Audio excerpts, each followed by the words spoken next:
Hey guys, ESR Stone back at it again for another video. This time we're back for some more CRL highlights from Season 5. This time we are at the British Grand Prix at Silverstone for round 6, I want to say, of this season. Season 5, like I said. Currently holding a pretty comfortable lead in the championship as of right now. Currently ahead of Maranzano. And once again, like last week, Maranzano isn't racing this time, I think, once again. So really, again, like last week, we'll be looking at Cyril Hamilton as our nearest championship contender. And at the moment, he hasn't set a qualifying lap, as OMG Joe currently goes to the top of the field with a 27 dead, I think it was. But we are looking onto our lap now. Surprise, currently in second. We are currently standing in P3 with just a couple of seconds left in the session. King Liam 25 retires as well. Heading up into turn 1 using a bit of the curb. Could have used a little bit more curb there. For turn 1 and 2 flat out, braking after the 100-meter board. For turn 3, take as much apex speed as possible. Take a wide line in entry into turn 4. Trying to keep it the kind of straight line so you can pump the power in third gear. Telling Jeff to shut up so that he doesn't interrupt us during the lap. Braking before the 50-meter board, turn in fourth gear, rev it out, don't go into fifth. Once again, you're going to want to take a wider line through here. Cut back at the exit of the corner, try and keep the rear end under control, not unlike that. Heading into the old turn 1 cops corner, flat out easily on this game. You're going to turn in before the 50-meter board line. Just about like that. Don't use too much steering angle, or it's just going to scrub off speed. As you see right here, those two corners are flat out. You can downshift to 7th here, then downshift to 5th. Trying to keep the car under control as well on the exit. Try not to run too wide. And currently we're up, but on pole position by a 10th, and we're improving on our own lap by I think about 4 tenths now.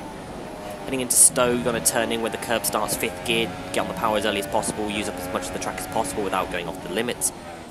100-meter boards, turn in 4th gear, a little bit of a messy couple of corners there, and get on the power as soon as possible, and the run to the line. We get pole position at the moment, and you would have seen that Cyril Hamilton actually retired during the lap.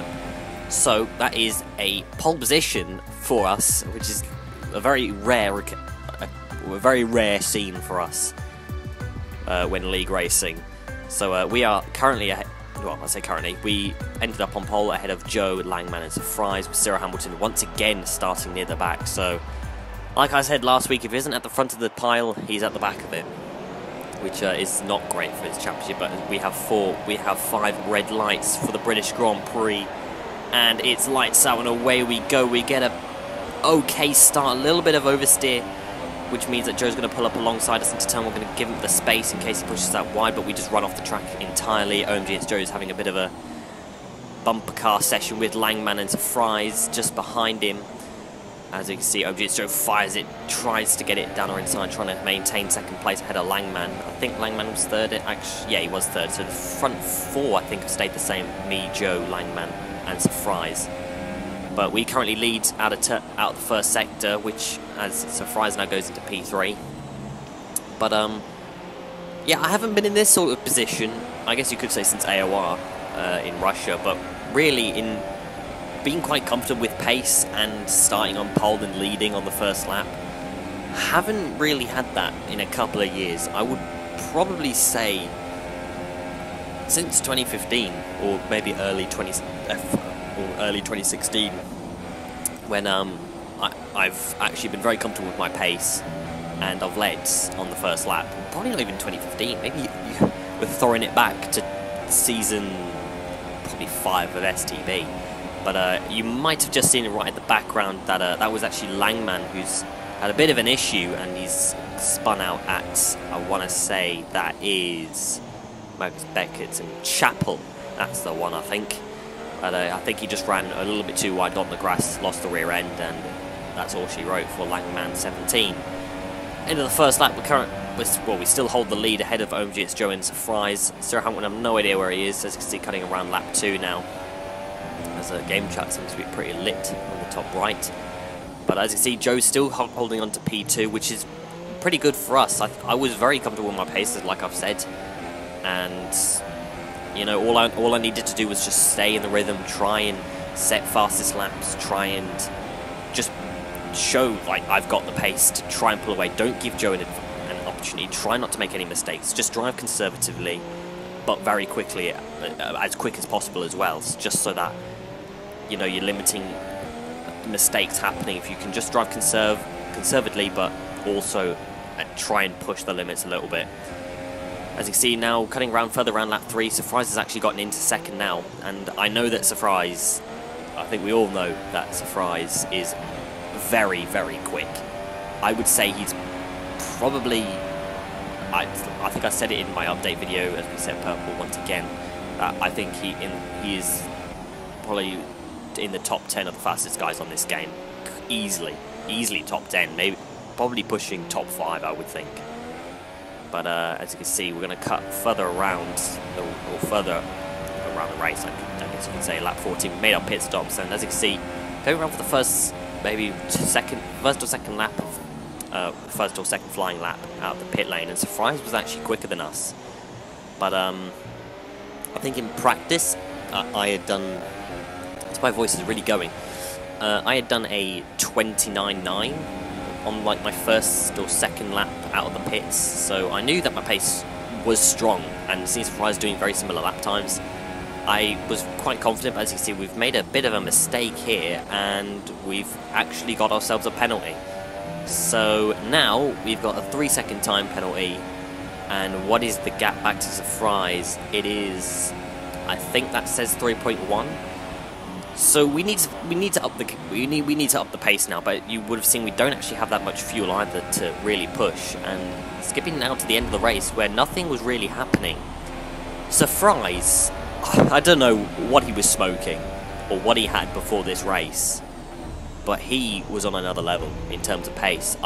In fairness, I didn't have much to really push, but I don't know what he had either in terms of fuel. But he was closing me down like 3/10 a lap. It was all in the middle and last sector as well. I could maintain or maybe gain in the first sector, but he was coming at me in the middle and last sectors. And the gap at one point was 3.5, and now this gap is about under half a second right now. As you can see, the proximity arrow is lighting up as he is right behind us. He's going to have the DRS, but thankfully Silverstone with the DRS and slipstream, it isn't really massively effective unless you're really, really close to the car behind. As you can see, we're currently still hanging on into the old final corner, I guess you could say. We're going to be heading towards the old turn 1 at Cops Corner. As you can see, Surprise is all over the back of us. He's going to be using the slipstream. As you can see, we're in standard because we don't feel comfortable going into rich just yet. We want to try and save as much fuel as possible. As you can see, trying not to use too much steering angle or scrubbing off speed. But Surprise actually ran off the track due to dirty air, and I knew that dirty air around here was going to be very effective towards him. So I just tried to keep it clean, try and maintain a lot of speed. And as you can see, that his proximity arrow is still there, so he is very close. As you can see, weaving about on the straight just to try and break the slipstream. Coming into Stowe, we're going to brake as late as we dared. 5th gear, Surprise, he's right on the back of us, but he's gone wide, we've gone wide, and he's actually made a bit of a mistake there. But we still don't know if we're going to win this race or not, because remember, we do have that 3-second time penalty. So we're going to be coming towards a line. What's it going to be? We're going to cross the line in P1, and Surprise must have also had another penalty, because we have maintained first position and we win the British Grand Prix, our 4th win this season out of 6. And it's going well so far. As you can see, we're raising the trophy with our spasticated looking face. Surprise gets P2. Fair play to Surprise as well. I mean, I was sweating it in the middle part of that race when I got my penalty, but Surprise, he's an actual machine when it comes to just closing you down. OMG's Joe gets P3 ahead of Cyril Hamilton, who crossed the line in P3 but had a couple of penalties. Langman gets P5 ahead of Jolly, F1XL Nuthead, Boogie, and DNFs were Ericsson, Perez, Verstappen, Ocon, and Verline, and I think Massa as well. So pretty decent. As you can see, there's the championship standings. Currently leading the way, 42 points now ahead of Cyril Hamilton. And Langman is now jumped up to P3, so Maranzano. Championship hopes are going down the drain right now. But anyway, guys, I do hope you enjoyed this video. Sorry it was a bit short, but like the video if you did enjoy it. Subscribe if you're new for more league racing content. And I will see you guys in my next video. Cheers.